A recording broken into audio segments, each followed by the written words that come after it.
Now we will discuss the classification of penicillins. First is fermentation derived or natural penicillins, means the penicillins which are obtained from the fungus Penicillium chrysogenum. So they are called as natural penicillins. They are narrow spectrum. They are narrow spectrum antibiotics.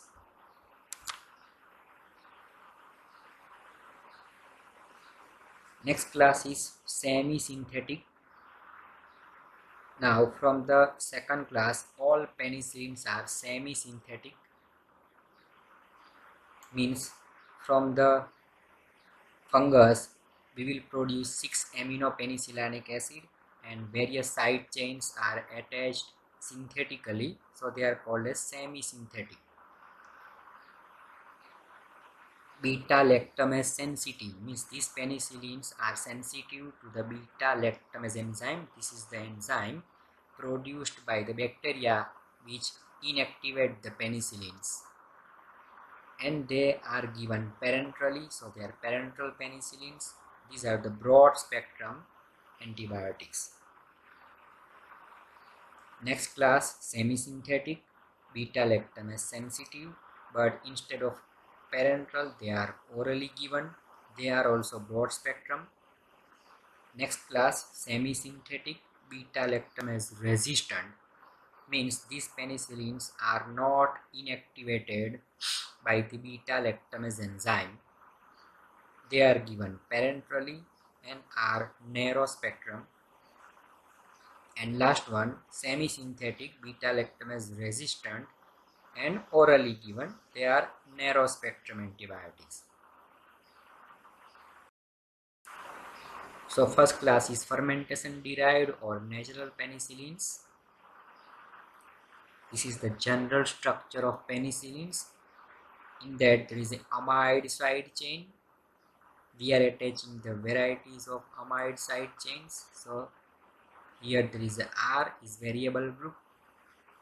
So there are two penicillins which are obtained naturally from the fungus, that is benzyl penicillin, penicillin G, in which the R is benzyl group, and another is phenoxymethyl penicillin, that is penicillin V, in that R is phenoxymethyl.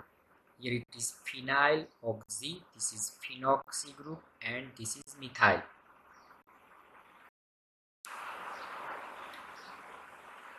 Next class, semi-synthetic beta lactamase sensitive parenteral penicillins. In these, there is again chemical subclass carboxy penicillins, mean the penicillins having carboxylic group.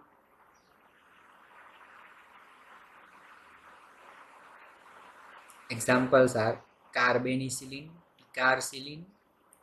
See here, there is a phenyl ring CH, COOH group, carboxylic acid. In ticarcillin, there is a thiophene ring, CH, COOH group. Then ureidopenicillins, means N-acylated ampicillins.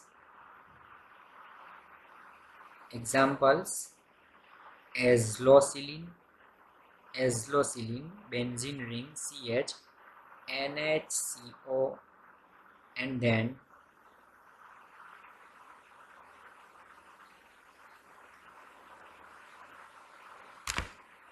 there is a imidazolidine ring, in which this group NCO and CO is known as ureide group, so they are known as ureidopenicillins. And in this we will see in the next class, there is an example ampicillin. Ampicillin is having NH2 group. In azlocillin, NH2 group is acylated, there is a NCO, so this is also called as N-acylated ampicillins. Next example is meslocillin. Similar to azlocillin, there is an additional SO2CH3 group on imidazolidine ring.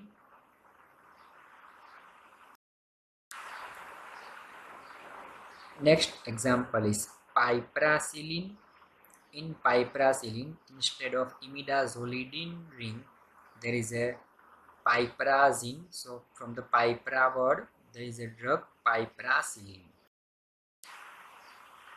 Next class, semi-synthetic beta-lactamase sensitive oral penicillin broad spectrum.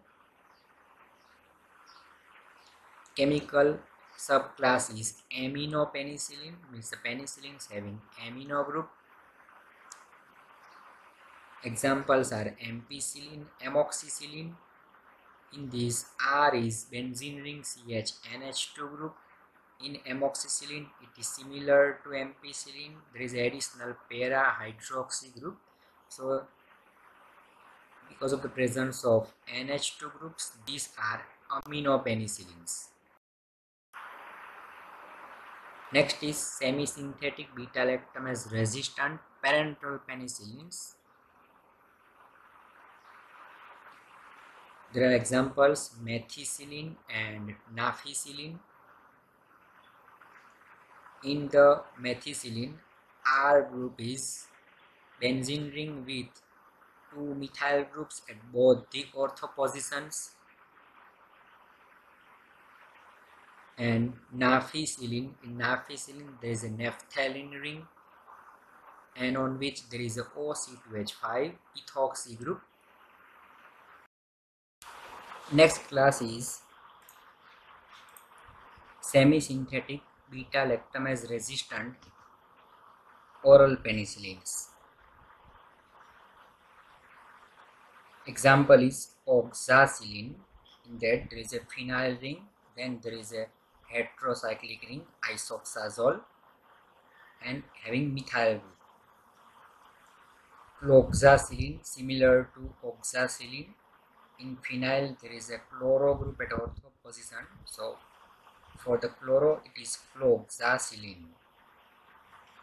Next is dicloxacillin, two chloro groups. Then flucoxacillin, one fluoro group and one chloro group. Now, use of penicillins. Use of narrow spectrum penicillins. Narrow spectrum means the which are effective against only some type of bacteria. Natural penicillins are highly effective against gram-positive cocci. Only effective against gram-positive cocci, so they are called as narrow spectrum. Examples of gram-positive cocci, that is Streptococcus pyogenes.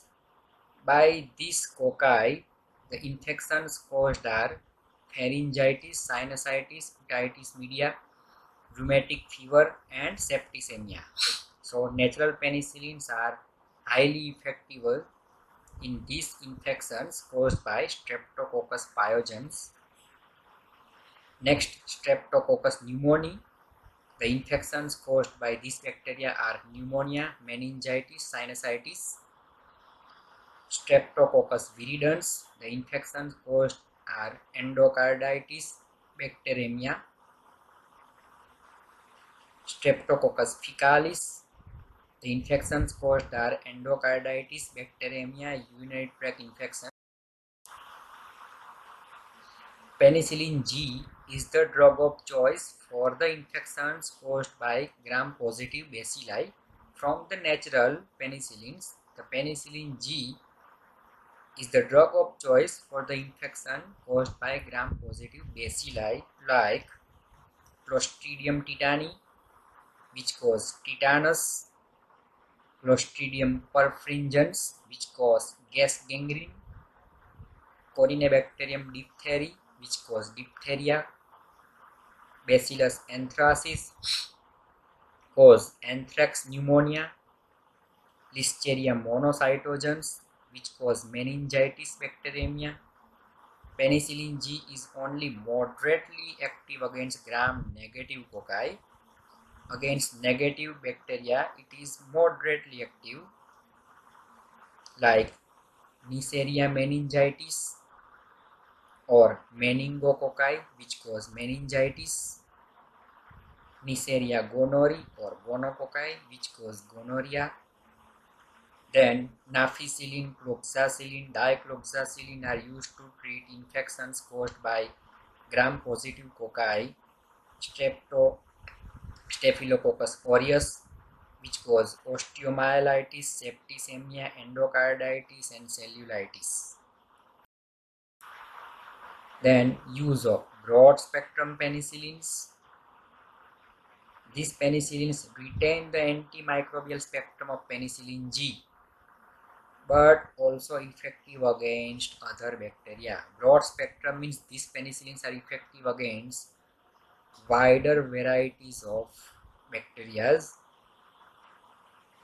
and they retain the antimicrobial spectrum of penicillin G. Means the earlier class that we have seen narrow spectrum, these penicillins are also effective against the spectrum on which penicillin G is effective, and there are some also additional bacteria on which these penicillins are effective. So they are called as broad spectrum. So they are mainly reserved for the infections in which penicillin G is ineffective. When penicillin G is ineffective, then only these penicillins are used. In that, aminopenicillins are also highly effective against gram-negative bacilli.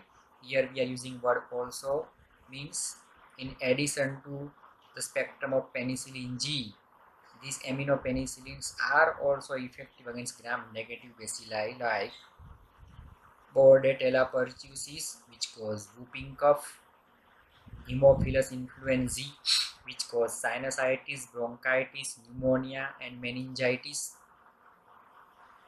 Escherichia coli or E. coli, which cause urinary tract infection, dysentery, Salmonella typhi, which cause typhoid, food poisoning, Proteus mirabilis, which cause urinary tract infections, Shigella bacteria, which cause gastroenteritis, dysentery. In these, only ampicillin is effective. Aminopenicillin is the class in which only ampicillin is effective against this bacteria. Then carboxypenicillins and uridopenicillins are used for urinary tract infections caused by gram-negative bacilli like Pseudomonas aeruginosa or Proteus mirabilis.